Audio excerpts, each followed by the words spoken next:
Breaking club news with a rebel grin. From the stands to the mic, they bring the fire, fueling foreign fans with pure desire. It's blue, it's white, it's worldwide pride. We're the insiders, we're all on side.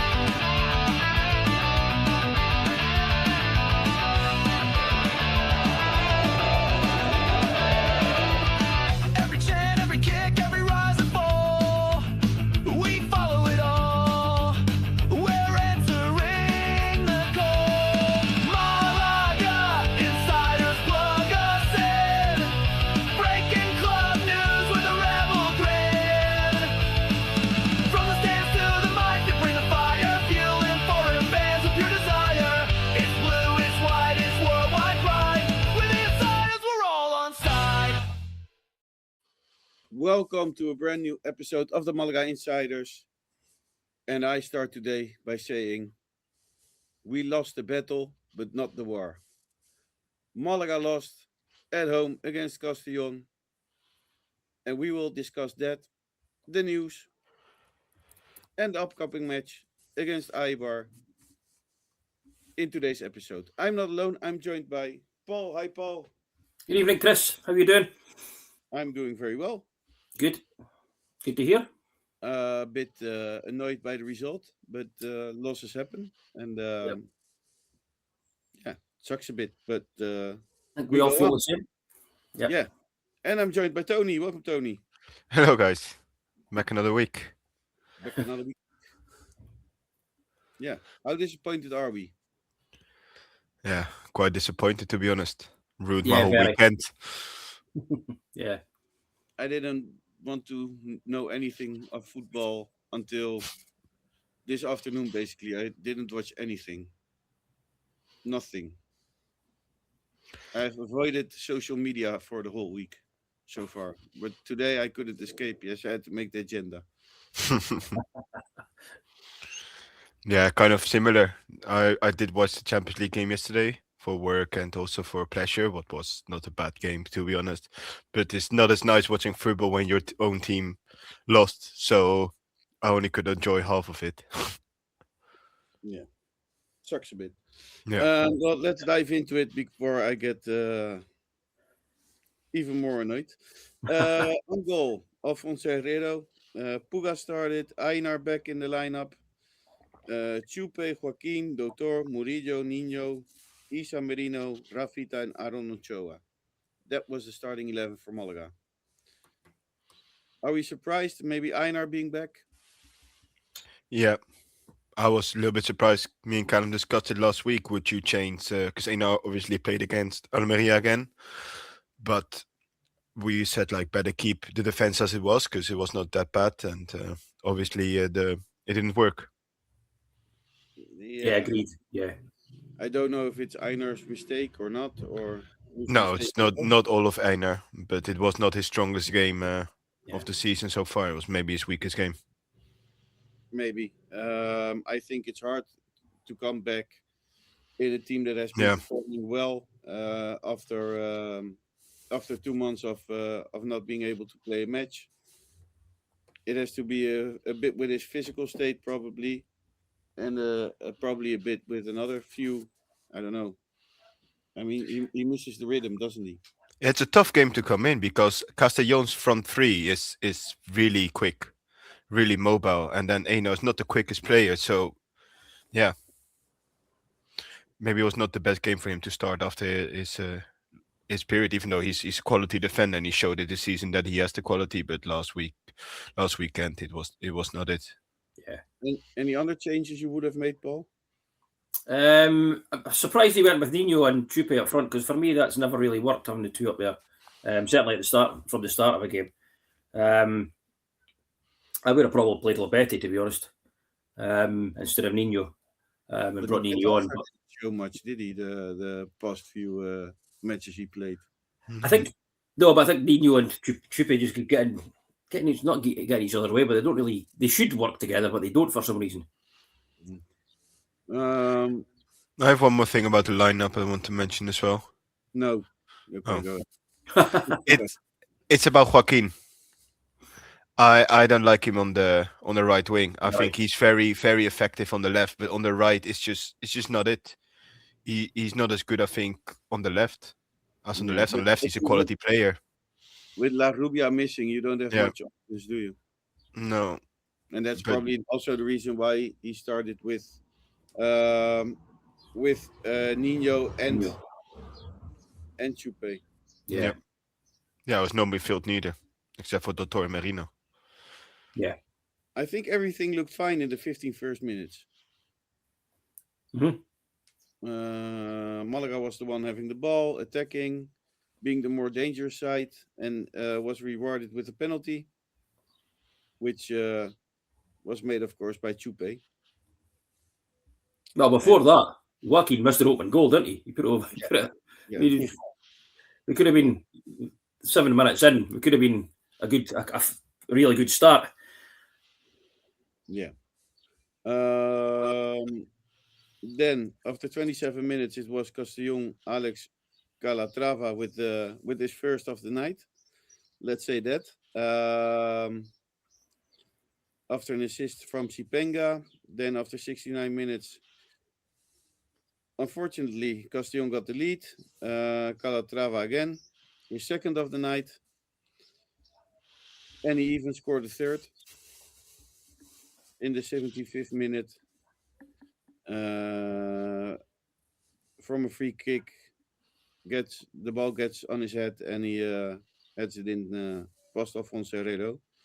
And then Malaga got back with a goal from Chupete, and with a header to give Malaga hope. And Malaga tried after that, but it wasn't in the cards, was it? No. No, we had some good chances at the end still with Gauregui, that shot that just went past. Yeah. But we didn't have that luck that we sometimes did have on the end. Same as against Almeria. Yeah. I think it's bad luck because I didn't think Malaga played bad. You know what I mean? No, I think what went wrong is in the halftime they brought on Ronaldo, and that just gave them an extra midfielder where we didn't really have anyone except for Darko on the bench. So you could see also we only did 3 substitutes. There's just not much more option because the rest was all defenders and goalkeepers. I do agree that Ronaldo was the big change on the pitch, if you ask me. What do you think, Paul? Yeah, I think CTI, absolutely. As Tonie says, he gave them that extra presence in midfield, which we didn't have. And that changed it. I mean, I think, obviously, Sipenga is the big creator for them as well. And I don't think we handled them particularly well. I think the first goal was our mistake from the throw-in. We gave it away, but he played it into the middle. And again, big gaping hole. Nobody following the runner from midfield. Big gaping hole at the back. And the second one, we were all over the place. Sipenga's on the right-hand side on his own, miles of space. And then Calatrava comes in on the left-hand side, nobody near him. Again, so it was picking up the runners. And we knew from the start Sipenga was going to be a handful. And he was all night. But I don't think we particularly handled it very well in terms of the wide areas either. I do agree. I saw on social media, from what I've seen, and people told me that a lot of critiques went to Einar. I mean, before he got injured, he was a hero, and he went from a hero to zero in nothing. I find that a bit strange in football, if I'm honest. I think Tonie's already said that. I think, and I was of the same opinion. I was surprised that he didn't have Montero in there. With Einar coming back in such a big game against a contender for the promotion playoff places or automatic promotion at that point, and having been out for a while, I think he should have kept the consistency with Montero in there and with the mobility of Montero as well. So I was surprised that he came in and he, as Tonie said, at the start, he didn't look particularly match fit in that. And the first goal, certainly, I mean, the gaping hole in the middle that was there. Everybody came towards the ball and he never quite made it across. And the one that got cleared off the line as well, where Puga backheeled it just as it was going in. Yeah. He sort of went to the ball and hesitated as if, I don't want to go and stretch myself for that in case I get injured again. That was very visible. I thought, why is he not going for that? And the guy nipped in and put it past Herrera, and thankfully Puga was there to knock it off the line. Yeah, yeah, and I want to add another player as well that I'm not too happy about, and really hurts me to say, but it's also in the defenses on the left side is Rafita these last 2 games. He's a quality attacking wise, but defending against these top teams, it's not really it as well. He left so many open spaces. It was so easy for Chipenga to get through there, and yeah, and Calatrava. Yeah, And Rafita, attacking wise, he brings quite a lot, but Yeah. defending wise, on his weak foot on the left side, it's also just not it. It's not great this last 2 games with Rafita neither, and he's playing on the side that is not his side, so you can't blame him too much neither. But if you're starting like you, yeah, so it's just not good enough for me. I think in the second half we just went missing on the midfield a bit, and we didn't create a lot. I mean, everything for the first 30 minutes or so in the second half was Castellón coming at us, and I don't know. Yeah. I think it's there's a few things going on, and I think one of them is, of course, our injuries on the midfield. Dani Lorenzo, La Rubia, Juanpe. You're left without a lot of options to bring on the pitch. And I Yeah. mean, Darko is a guy who has played maybe 3 matches this season. And if you have to, well, turn on him to bring him onto the pitch and try to solve a problem, it's not really going to work, is it? No, No. I think so. That is one of our big problems, and I think our calendars is just it's madness the past 4 weeks, and I think that also brings a lot of stress, maybe, but also it takes a lot of effort to play these matches every week against the top side. Yeah. That takes a lot of effort and fitness as well, because we played against Almeria, Depor, Las Palmas, Castellón. Now we're facing Eibar. I mean, it's really crazy the past few matches we have going through, and I think we did very well. But I think it's a bit too much now at this point. I mean, if I think the players do feel ready for it, and if you want to promote, you need to also win these games. Yeah. Yeah, but not Because 6 in a row. That's yeah, a bit the thing. In a normal season, you would face maybe 2 top sides, and then fall back on a mid-table side. And this is every week high intensity football you have to play with a lot of nerves, and I think that's breaking the team up a bit, maybe. I think the issue is, and we've said it before, and Callum said it quite regularly, is the strength and depth. We're missing La Rubia, we're missing Dani Lorenzo, 2 of our best players in that certainly engine room midfield area where there's a lot of running there, and their out balls as well. So when the midfield have won the ball goes wide and goes to Lorenzo, and they could hold it. La Rubia, Lorenzo out wide in the middle, going forward, and those 2 missing has left that out ball. Well, it's not there. We've not got that now to relieve some of the stress on the back line.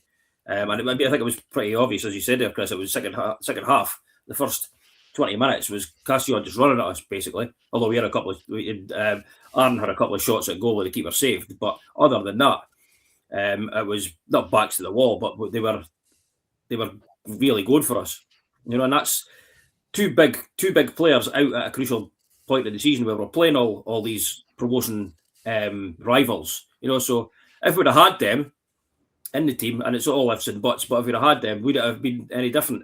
Well, I think it would have been, and we've just been unfortunate at the timing with the injuries. Do you guys think, and that's a thing that was going through my mind this weekend, that being in those playoff spots take a lot of pressure as well? Mhm. If you lose, you're out of it. Don't you think? Maybe, and I don't know. I'm not a football player, and I'm not a shrink or anything. But do you guys think that it maybe being outside of the playoffs at this point could help us Or is that a strange way of thinking? Or is there now even more pressure? Yeah, I think there's now even more pressure on them, Yeah. especially with this game coming up. Because if you now lose against Eibar, the distance will become a bit bigger if the results are not in our favor neither. Yeah, well, but I was looking at our rivals' calendar, and for example, Las Palmas 63 points have to play Real Valladolid this weekend. Yeah. Then the week after they play against Andorra. The week after they play against Almeria, then Real Zaragoza, and then the last match they play against Deportivo La Coruña. They have a pretty tough schedule as well. Yeah. Um, up, up. Well, Burgos still has to play against Almeria and Andorra. Eibar play against us, and Castellón in the last round. Who do we have more? Castellón play against Córdoba, Ceuta, Cádiz, Huesca, and Eibar. Depor still has to play against Leganés, Cádiz, Andorra, Real Valladolid, and Las Palmas.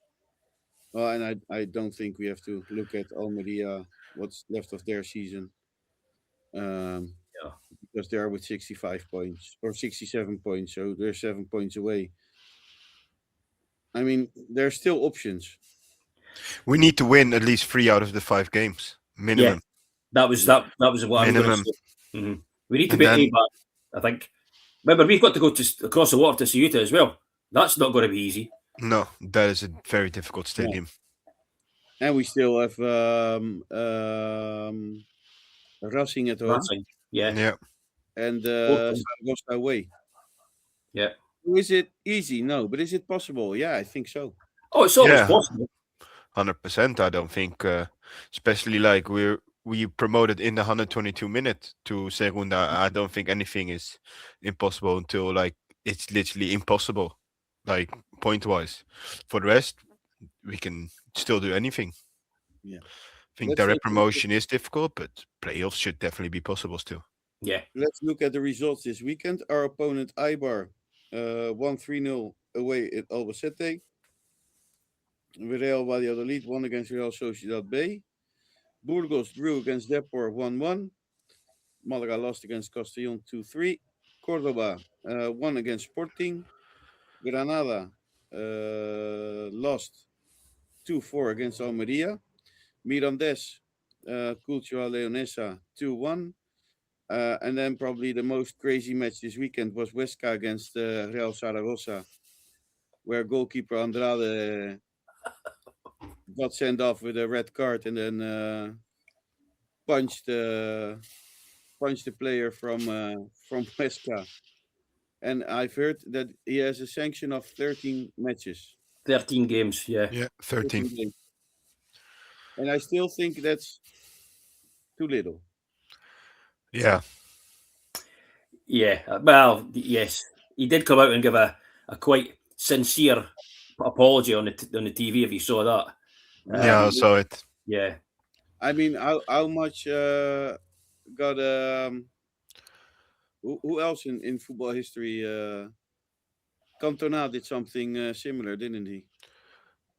Suarez had a big ban as well after the Yeah. biting incidents. I don't know how long that was. That's probably like the first 3 months as well. Like this Yeah. will be the 5 remaining games plus the 8 first games of next season if he stays.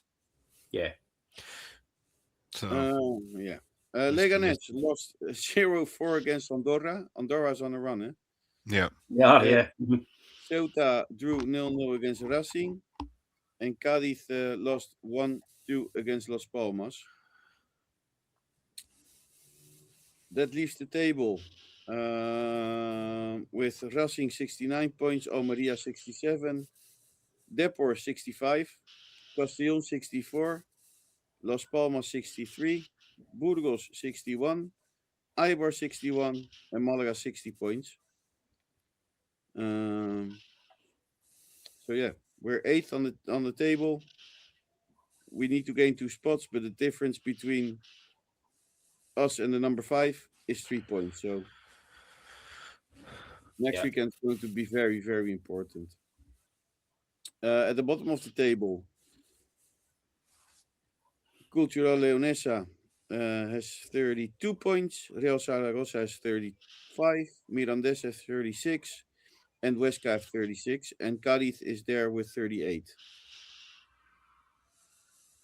So Yeah, so coming close now for Cadiz. It is Yeah, indeed. Yeah.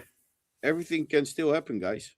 I mean, And next week is Cadiz against Cultural Leonesa. yeah. Yeah. I think Real Zaragoza is the one we want to go to be safe on the last day or to be relegated on the last day. Each of both. I don't really care which one it is. But you don't want to have them to play for anything, right? Well, that's it. Yeah, they've got to be. Their fate's got to be sealed before then. Yeah, So they're hopefully on the beach. yeah. But I also think Real Zaragoza is in a very difficult position now with their goalkeeper. Well, yeah. The same for Huesca. Their goalkeeper's well got 4 games. Yeah, he got sent off as well, didn't he? Jimenez. Yeah. Let's go to the news. Let's bring some positivity. Alfonso Herrero and his wife and daughter had this week the gender reveal of the newborn, and it's going to be drums, a boy. Hey! Hey, that's good news. Yeah. For me to post to tell about these things, it shows how much news there was this week. Yeah. Yeah, aye, not much. The match against Ceuta is confirmed for the 16th of May at Saturday, 16th of May, at 4:15, which is good news because it's a perfect time because Malaga fans can travel there by boat and take the last boat back, and it's Yeah. on a Saturday, which is perfect. I think that's probably in the thinking for the Yeah. fixture time, isn't it? So for once, the La Liga have actually taken a sensible decision in the fixtures. Okay, now I'm going to make probably a mistake. Alfonso Herrero has rejoined the squad today after recovering from his gastroenteritis. Almost. Gastroenteritis. Okay, gastroenteritis. Sore stomach. Okay, that's where we had it from this weekend because my whole family was with a bit of a sore stomach this week. More good news. David La Rubia is on the training pitch and is training on his own. And the possible upcoming days, they will see if he's fit enough to travel to Eibar. I Should don't he be go at least and try to force the yellow card? Because Yeah. he's still on 4. They probably Yeah. try to put him on the bench and then get a second, a fifth yellow during halftime. The Malaga strategy. Juanpe, Dani Lorenzo, Dorio, Alex Pastor, and Luismi continue working in the gym to recover from their injuries. I think the news came out. I don't know if you talked about it last week, but Dorio probably will miss what is left of the regular season. Yeah. No, it came out after we recorded, I think. And maybe could join for playoffs, but it's not sure. Then the best news, because there will be playoffs. Because Málaga Femenino won 0-3 against Castellón B and ends second in the league. Thank you. And second in the league and qualify for playoffs. Femenino won 0-3 with goals of Encarni, Arancha, and Futu. While second in the league, Sporting de Huelva lost against Pozuelo de Alarcón 2-1. What means that Málaga Femenino ends second and will play promotion playoff. And what we all knew, that Extremadura was going to win the league with 63 points, and Malaga Femenino are second with 51 points. And they will play against Real Sociedad B, who ended first in the group. No, second. Oh, Second. sorry. In Group 1, sorry. We first play at home, and that will be on Sunday, the 3rd of May at 1 o'clock. And the return will be in San Sebastian on Sunday, the 10th of May at 5 o'clock. Tony was so kind to have some stats for you. Top scorers league phase: Alicia 12 goals, Arancha 8, Futu 7, and Elena 6 goals. The stats for Malaga Femenino: we've won 15, we drew 6, and lost 5. We scored 50 goals and conceded only 21. That's pretty good Yeah. result, is it? Yeah. Yeah, They absolutely. had, they had a pretty decent season until like the couple of draws, like in the last couple of months. But with Huelva losing and us winning, it gave us the promotion spot, the playoff spot, what I think is very deserved after the season they had. Yeah, but I also think it was very lucky because Yeah. Yeah, they were up there for so long, and then as Tony says, those couple of draws just took them back down to third, didn't it? yeah, But yeah, back up to second. That's brilliant. Yeah, and yeah, fantastic season. I mean, the 5 losses, they were the majority of them were at the start of the season, weren't they? And they went on that fantastic run of not being beaten in about 13 games or something, wasn't it? Yeah, and they won also like 7 or 8 in a row. Yeah. So it was very, very good run they had. And then Yeah. they kind of had the draws at the last couple of months. So deserved. Hopefully they came back to Primera Federación, what is the second league, second division. So that'd be good to have them back there. it will be amazing. And Atletico Malagueño lost again away from home against Puente Genil. For Malagueño, Perea scored and will still remain bottom of the league. And next week is their last game of the season against Ude Melilla at home. So yeah. Then before we go into to talk about the match against Eibar, I wanted to talk about something very important that happened last weekend, and that's the recibimiento. I was there. You guys probably have seen all the footage there is. Crazy, isn't it? Yeah, it was fantastic. It was brilliant. I don't know if I've ever seen so many people in a recibimiento of Malaga. Maybe against Celta, but it was. There were like, what I heard, like 7,000-8,000 people there. Yeah, I started counting them, but as everybody kept moving, it was pretty difficult. And with the smoke, You did it with our fingers, Chris. I had to start over a few times, and then I thought, well, maybe it's the beer, maybe it's just impossible to count them. I don't know, how do people count those things? I don't know. It's probably an estimation. I also heard 20,000 people. I mean, it was because usually it's always on the side of the stadium, but now it also went around the corner. So yeah, you tell me. I don't know. It was brilliant. I saw they put the fences, but they put them now a little bit closer to it. What was better, like against Nastic, they put it so far away. That was like, it ruined it all. Yeah. But now I saw they put them a bit close. Amazing for Fondo Sur to arrange that, and I thank Fondo Sur because although we lost, it was a crazy experience, and I think we might have lost, but we're far from that. Yeah. Yeah. I liked as well that at the end, before they got into the stadium, the players got out and walked the last bit. What I think is fantastic. That was also really amazing. Well, now I'm going to get nervous again because we're going to talk about Eibar. I'll let Tony host the last bit because I'm too nervous. I'm too nervous. So, yeah, next week we play Eibar. They're like right above us, as we mentioned before, and their main shape is a 4-2-3-1. It's the most common setup with the back four, compact line, aggressive fullback when attacking, and double pivot. The two midfielders protect positions with second balls for cycle position. Then the three attacking midfielders, while players stress the pit, central 10 linked to play striker, usually physical mobile attackers, cross and direct balls. But sometimes it becomes a 4-4-2 out of position. one attacking player joins the strike to press the centre back style of play. So, what do you guys think of that? Scared.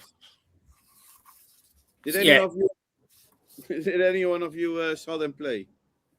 I watched them early in the season, and I've had a look at some of their highlights. I think we're going to be up against it again in terms of the wide positions, and the goals that I've seen them score. Although there was a couple of them have been defensive mix-ups and keepers spilling the ball in the last couple of weeks. Runners from deep and mainly high balls into the box and headers. A lot of set pieces. So we're going to have to shore up at the back again, and not give away any set pieces around in and around the box, and keep it tight at the flanks as well, so there's no crosses coming in. But then we've said that all season, and it's not always works. It's our weak point, the crosses, and they've got like Jump Bautista at front, who scored a hat trick last week against Albacete. Yeah, exactly. So he's on fire as well, and he's. Well, I think the first one was the Albacete keeper spilled it right at his feet.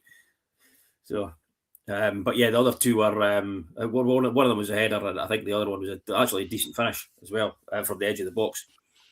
They're they didn't lose for 10 matches in a row. Yeah, unbeaten in 10 games with 8 wins and 2 draws. The last loss was Deportivo. Where you go?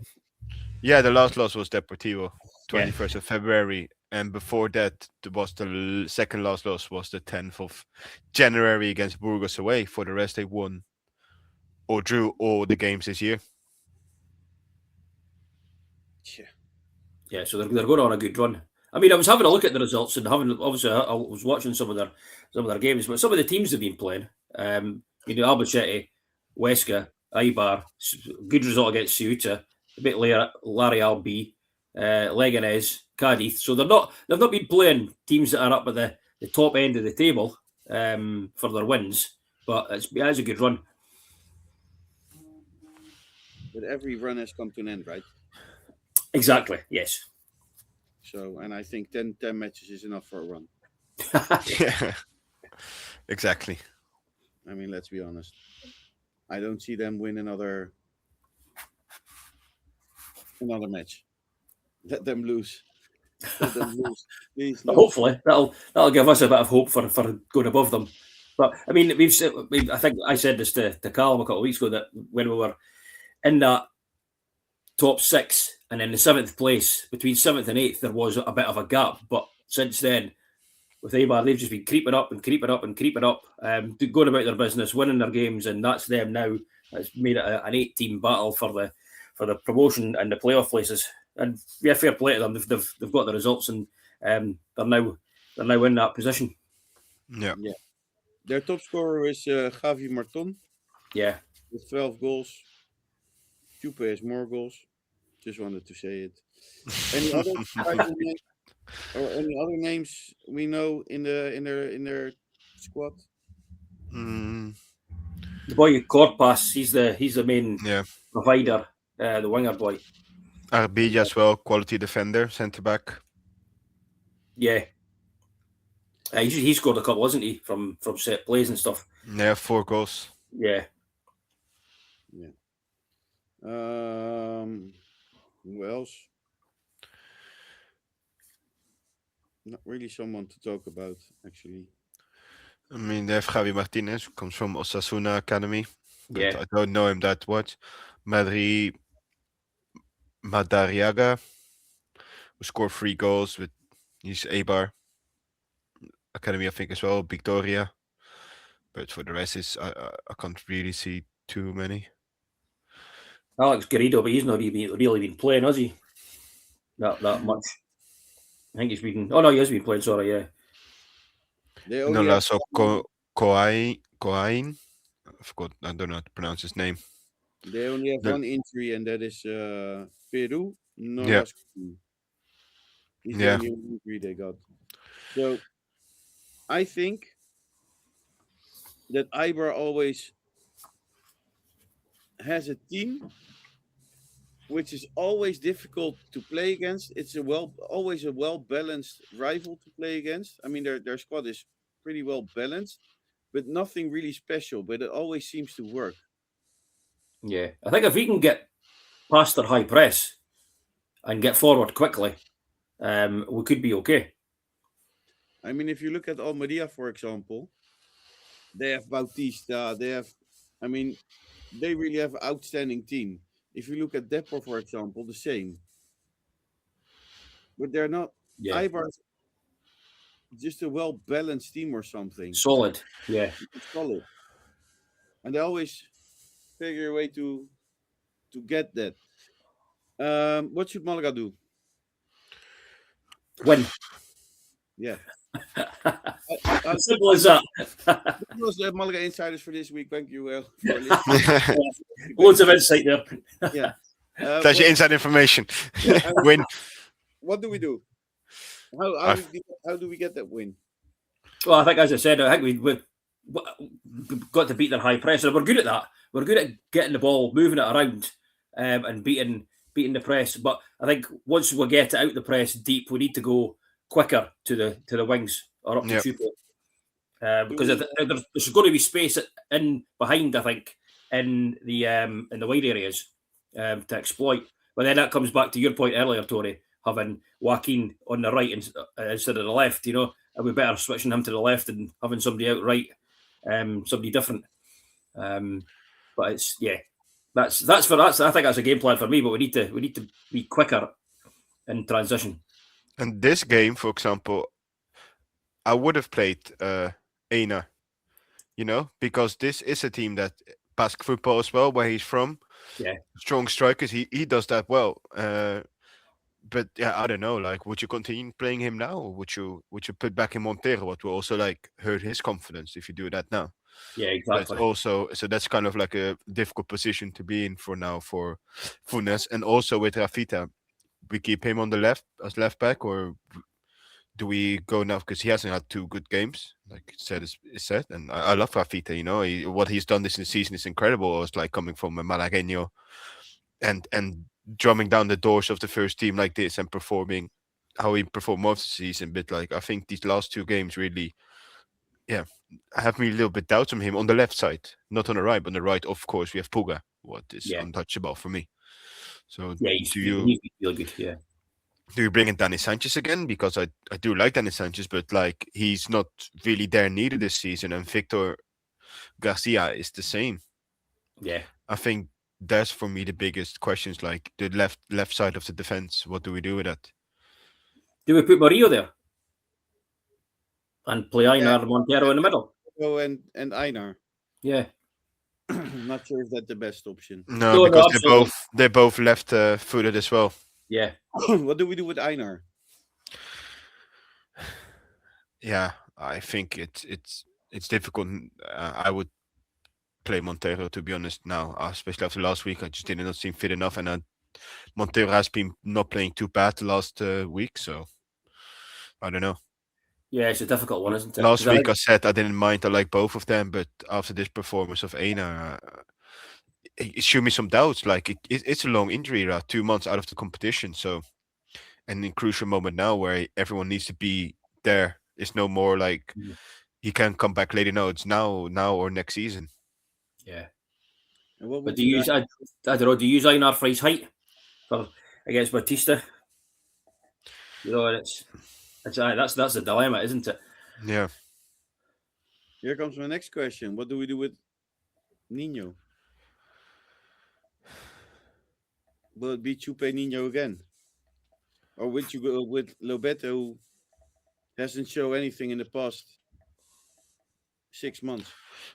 I think Albacete was the last good match I've seen of Lobete. It depends what you do with Ochoa, because Ochoa needs to play if Lorenzo and La Rubia are not there. But we have not really seen Ochoa on the right. It's mostly on the left side and move Joaquin to the right. But I would like to see Joaquin on the left. I think there is where he's the most dangerous. So then do you put Ochoa on the right, or do you put Chupa up, Ochoa behind, and Lobete on the right, and keep Dotto and Marino in the midfield, or maybe bring in Ramon? Rafa's back as well. Yeah. But It's difficult now. I don't know. I'm not sure with Rafa. And Ramon is back as well, by the way. Yes. Yeah. So we have more options on the midfield. Yeah. But it's all central, isn't it? Really, we don't have any width. That's also a problem. I mean, Haitam, but Haitam is not much ready yet. I think what Funes said as well in the press conference that he can't start yet. So that's a shame because we not have a quality right wing is even 100% fit. And then we wouldn't even have this debate. Now with Dorio gone as well, like, would you maybe bring on someone from Malagueño? Because you've got the Alexis Chamorro who can play in there as well. But yeah, La Rubia's not there, of course. Maybe try. Yeah, the only options on is or Joaquin to the right and Ocho on the left, or bring in Lobete. Or do we start with Haitam and see how far we can get with him, how many minutes, and then switch it after that, switch Joaquin to the other side, or even Larubia if he's on the bench, if he's back. Yeah, or switch it to Nino. Start with Haitam and then switch it to Nino, maybe. But yeah, exactly. Yeah, just give Haitam as long as he can manage from the start, rather than trying to bring him off the bench. Yeah, Dotor really can't play on the right. No? I think you have to keep Dotor where he is. Yeah. I think he's so important in this position. I think he probably will go with Joaquin on the right then. If most Funes, what he will do, and Ocho on the left, because Ocho needs to play. We cannot leave Ocho on the bench anymore. Definitely now La Rubia and Lorenzo not starting. Not fit. What did you think of Ochoa? I think it was quite well last game until the second half where they kind of put that extra man on midfield. And that kind of took him a little bit out of the game. Yeah.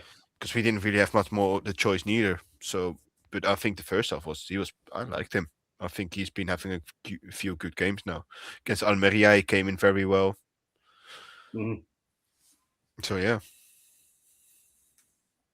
Does anybody want to give a prediction or want to say anything else?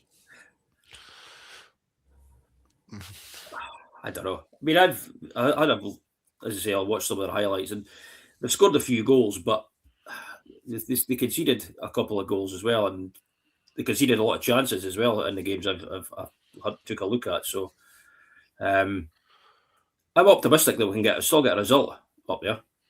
Yeah, I'm quite optimistic as well. Yeah. We just need to defend more because I'm sure we can score there. Yeah, like if Chupeta has his day again and he scores 2-3. Yeah, we just need to concede 2 or 1 less than when we score, and then we're there. So yeah, just stop giving away silly goals against them. Sorry, do you guys remember what we did at home against them? Not off the top of my head. After 8, we drew against them, and I've got another not nice stat. We haven't won there since 2016. Yeah, that was it. So that's me. I mean, it's a sign. 10 years later, yeah, matches unbeaten. And that game was, let me see. That was the 30th of January, so it's not the same month. Okay. But still, January 2020. No, 2016. A score prediction? Anyone?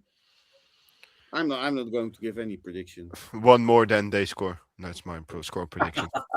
2-1 then, yeah. Yeah. You, Paul, you want to say a prediction? Yeah, 2-1. 2-1's my prediction. 2-1 or 1-2? Well, 2-1 us. It'll be 1-2 then, yeah. Okay, we have 2. Okay, I'm going to say thank you, Paul, for joining us.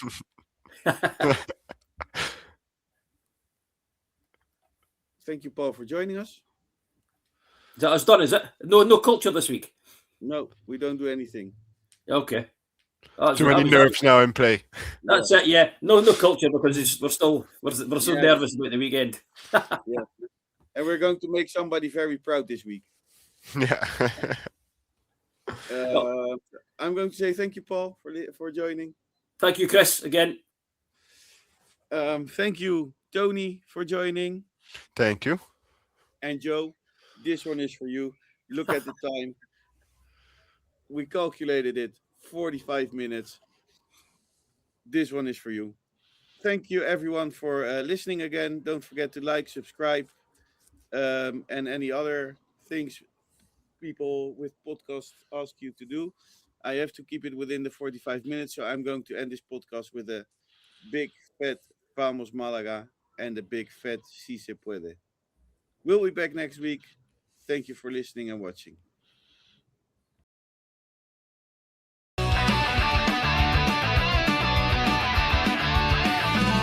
From Sweden to the UK, down to the coast. We ain't locals, but we scream the most. La Rosaleda, second home.